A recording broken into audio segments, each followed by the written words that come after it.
Nafe-feel ko na parang nanlalamig na siya sa akin. Lumalayo na siya, yung tipong ayaw niya nga akong mahawakan. Dear Madam Native Filipina, pakitago na lamang po ako sa pangalang Andy. 22 years old at meron akong afam na 48 years old na. Nasa Pilipinas po siya at parinyo-rinyo na lang po ng kanyang tourist visa. Fast forward, unang pagkikita pa lang namin ay pinangakuan na niya ako ng kung ano-ano. Kaya naman po nahulog ang loob ko sa kanya. Dahil sobrang bait din niya. Pero habang tumatagal, lumalabas ang tunay na ugali niya. Mahigit 1 taon na po kaming magkasama ng boyfriend kong afam. Okay naman po ang pagsasama namin ng ilang buwan. And then, few months bago ang Thailand trip namin, ay nagkahiwalay po kami. Because he said that he doesn't have feelings for me. But still, we stayed together para po sa out of the country trip namin. Kasi fully paid na po. Pero just a few days before ang flight namin, madam, to Thailand, ay nakipagbalikan siya sa akin. At ako naman, go lang kasi mahal ko siya eh. Fast forward, after ng Thailand ay bumalik na kami ng Pilipinas. Pero hindi namin inaasahan na may malaking pasabog palang naghihintay sa amin. Because I found out I was more than 1 month pregnant. Tapos nung nalaman niya na buntis na ako, nag-iba na ulit ang pakikitungo niya sa akin. Hanggang sa nakunan ako ng dahil sa stress. At nafe-feel ko na rin na parang nanlalamig siya sa akin. Lumalayo na siya, yung tipong ayaw niya akong hawakan. Madam, ano po ba ang dapat kong gawin? Hindi ko po siya maiwan kasi sobrang mahal ko siya. So mga madamdamin, please tulungan niyo akong magpayo kay Madam Letter Sender Andy. So ito na nga Madam Letter Sender. Maraming salamat sa kwento mo. Well, ayaw ko nang magpaligoy-ligoy pa. Kasi diretsahan na to. Kailangan mo talaga ng payong pang real talk. Mag-move on ka na ng tuluyan. Huwag mong hayaang talunin ng puso mo ang isip mo. Dahil sa sitwasyon mong yan, mas makabubuti sa'yo kung utak ang pagaganahin mo, hindi ang karupukan ng puso. Alam ko namang nahihirapan kang tanggapin nung sinabi niya sa'yong wala siyang feelings. Kasi matagal-tagal na din kayong nagkasama, no? Well, madam, bata ka pa and in reality of life, mapababae man o lalaki, once may mabe-benefit sila sa isang tao, ay mag-i-stay talaga sila kahit pa walang feelings. Kaya huwag kang magtaka dahil maaaring nagsasabi din siya ng totoo.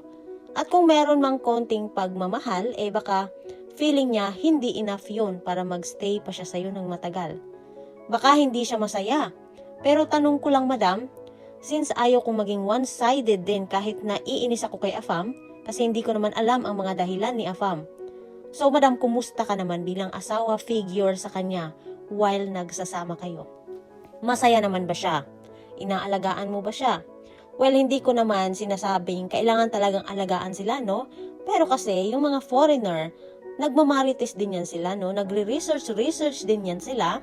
At syempre yung expectation nila, gusto nila na mangyari din sa kanila kasi nga naririnig nila na Filipinas ay mga mababait na asawa, maalagain, bla bla bla. So baka naman na-disappointed siya, baka hindi mo na ipadama yun sa kanya, no? So hindi ka naman ba maluho, madam? How about your family?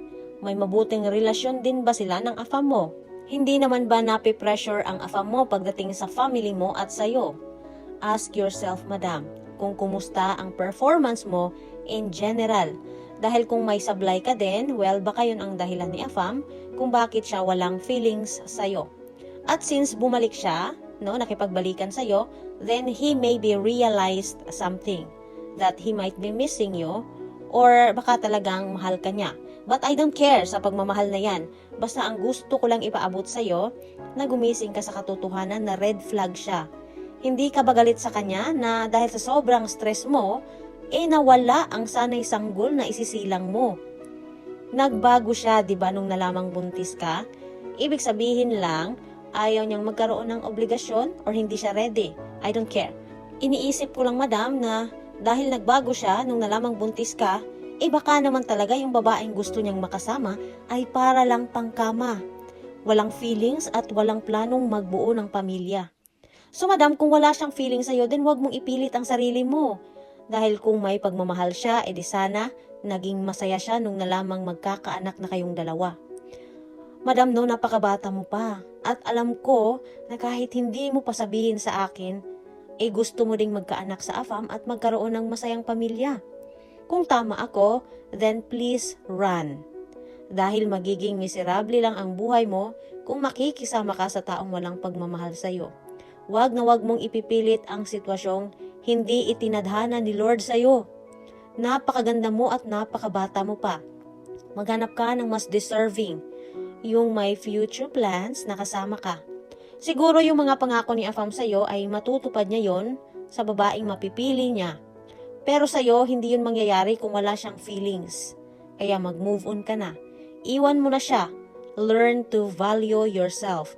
Dahil kung talagang na-confuse lang siya kung mahal ka ba talaga, for sure, maghahabol ulit yan sa'yo kung talagang mahal ka, di ba?